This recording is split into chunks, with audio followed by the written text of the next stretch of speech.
There's so much you can notice in this video about how gravity affects the flow of water, and so many questions you can ask based on those observations. But here's one that really confused me. As the water falls, why does the width get smaller? Why doesn't it just fall in a straight sheet? To find the answer, I went to gomathfinder.org and searched talkSTEM's YouTube video database.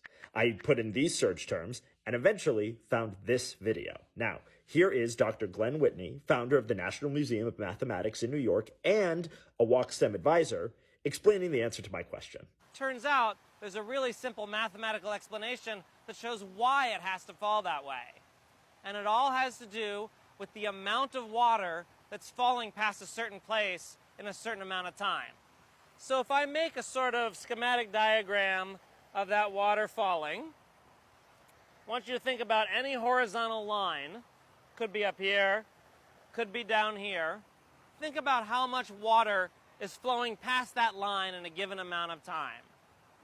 If you think about it, the total amount of water that goes past, so we'll call that the flow, has to be equal to, well, how much water there is in a given instant, which is the width of that flow, times how fast that water is falling, the speed of that water.